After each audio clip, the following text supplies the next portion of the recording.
Bonsoir à tous, j'avais envie de vous faire un petit retour statistique sur le match décevant de notre équipe de France en termes de jeu. Alors, est-ce qu'elle a été à la hauteur en termes de statistiques? Nous allons le voir tout de suite et on commence avec les stats globales de cette rencontre. 55% de possession pour l'équipe de France contre 45% côté australien. On voit que c'est kiff bourrico, on leur a laissé une grosse possession.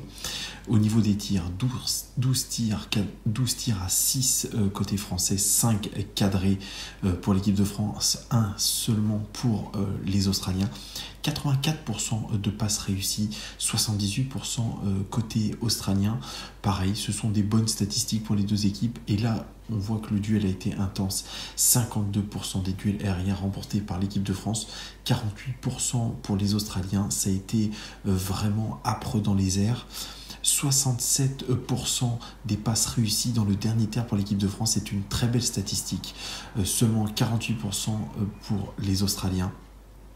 Et puis aussi une autre belle statistique, c'est 50% de passes réussies dans la surface de réparation adverse, seulement 14% pour les Australiens. Et puis une statistique que j'aime bien aussi, ce sont le nombre de passes vers l'avant, 294 passes vers l'avant pour l'équipe de France, seulement, j'ai envie de dire seulement parce qu'il n'y a pas beaucoup d'écart, mais 216 passes vers l'avant pour l'équipe australienne. Et puis 61% du temps nous avons possédé le ballon dans le camp australien et eux seulement 39% dans notre camp. Et puis ce que j'aime bien aussi vous donner, ce sont les expected goals, c'est-à-dire les buts qui étaient attendus selon des statistiques de tir, d'énormes statistiques de tir. Donc nous aurions dû mettre 1,29 buts. Nous en avons marqué 2, donc nous avons un poil surperformé. Les Australiens, eux, auraient dû marquer 0,98 buts, c'est-à-dire quasi un but. Ils ont été très réalistes, nos amis australiens. Au niveau de la composition de l'équipe de France, Didier Deschamps a opté pour un 4-3-3, à peu près le même que contre l'Italie en match amical, avec Umtiti, Varane en défense centrale, Pavard et Hernandez sur les latéraux, une ligne de 3 avec Kanté en sentinelle, Tolisso et Pogba, et puis une ligne d'attaque, Griezmann, Mbappé et Dembélé, qui avait pour consigne de permuter entre elles. Ça n'a pas été forcément une véritable réussite, en tout cas au niveau de la passe map, au niveau de la position moyenne des joueurs sur le terrain. Ce 4-3-3 était en fait un 3-4-3 avec Umtiti, Varane, Kanté dans un premier temps, Pavard, Tolisso, Pogba, Hernandez et la ligne de 3, Griezmann, Mbappé, Dembélé. Au niveau des statistiques individuelles, on commence avec notre défense centrale, Umtiti, Varane, avec Umtiti, 66 ballons joués pour lui, 2 duels aériens gagnés, 95% de passes réussies, c'est un record côté français dans ce match. Et puis 5 dégagements réussis, c'est un record côté français dans ce match. Un match entaché pour Samuel Umtiti par cette main dans la surface de réparation et qui coûte un penalty à notre équipe, mais c'est une prestation plutôt solide défensivement. Son compère Raphaël Varane, c'est 78 ballons joués pour lui, 3 duels aériens gagnés, 85% de passes réussies, 5 dégagements réussis, c'est le record côté français, comme Samuel Umtiti, et puis une très très belle statistique, 12 ballons récupérés, à la différence de Samuel Umtiti qui n'en a récupéré aucun. Au niveau de nos latéraux, Benjamin Pavard, c'est 86 ballons joués pour lui, 75% de passes réussies, 86 ballons, c'est le record côté français dans ce match. On a joué côté droit avec Benjamin Pavard, c'est une passe clé pour lui, un tir malheureusement 0 cadré.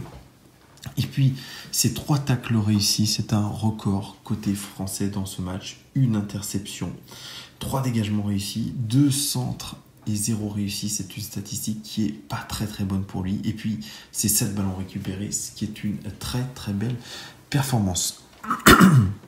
De son côté, Hernandez nous a fait 80 ballons joués pour lui, 4 duels aériens gagnés, c'est un record côté français dans ce match. 80% de passes réussies, c'est aussi une belle statistique. 2 tirs, 0 cadré.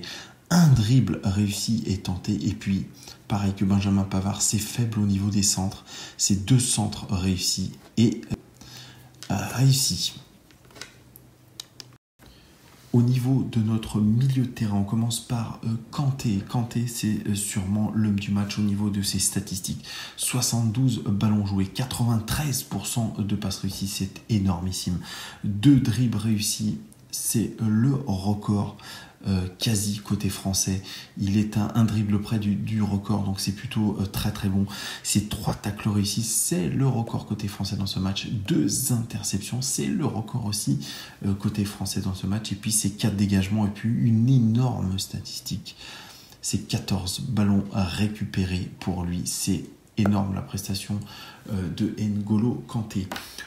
Corentin Tolisso, lui, qui était pressenti dans ce 11 type, après avoir fait de bons matchs amicaux, eh bien, il a fait une rencontre correcte, mais sans plus. 78 ballons joués, il en a joué des ballons. 88% de passes réussies, c'est une bonne statistique. Et puis 2 interceptions, c'est le record côté français dans ce match, comme N'Golo Kanté. Mais c'est tout, aucun tir, aucune interception, aucun duel aérien gagné pour lui, aucune passe clé. C'est peut-être ce qui manque énormément à la prestation de Corentin Tolisso, qui reste moyenne plus cette prestation. Et puis Paul Pogba, qui se dit comme le joueur le plus critiqué au monde. C'est 69 ballons joués pour lui, 2 duels aériens gagnés, 82% de passes réussies, une passe clé, un tir et un cadré. C'est une prestation correcte, moyenne plus. Et puis, ce qui peut rajouter un léger côté positif, c'est ce but ou alors ce ballon contré qui finit au fond des cages australiennes. Mais sa prestation est moyen plus, comme finalement Corentin Tolisso. Et puis on finit avec notre fameuse ligne de 3 en commençant par Antoine Griezmann, qui avait un rôle plutôt de meneur de jeu. On sait très bien qu'il préfère être un deuxième attaquant. C'était pas un rôle qui lui a été à merveille. Il a joué 32 ballons, ce qui est très très peu. Seulement 58% de passes réussies, c'est très très peu pour un organisateur dans ce système-là. Et puis par contre, une belle statistique tout de même, c'est 5 tirs, 3 cadrés, 1 but sur penalty, mais ce n'a pas été vraiment grandiose. Il a été remplacé à la 69e minute par Nabil Fekir, qui a joué pendant 20 minutes, 27 ballons, 63% de passes réussies pour lui, 1 tir, aucun cadré, 1 dribble tenté, et puis surtout sa contribution défensive. 3 tacles réussis, c'est le record côté français dans ce match. On continue avec Ousmane Dembélé, 29 ballons joués pour lui, 71% de passes réussies, seulement une passe clé. Et puis cette statistique qui est mauvaise, 4 centres, 0 réussi pour lui. C'est une prestation médiocre, il n'a pas pesé dans les débats. Il a été remplacé par Olivier Giroud, qui a guère apporté. Il a touché uniquement 6 ballons.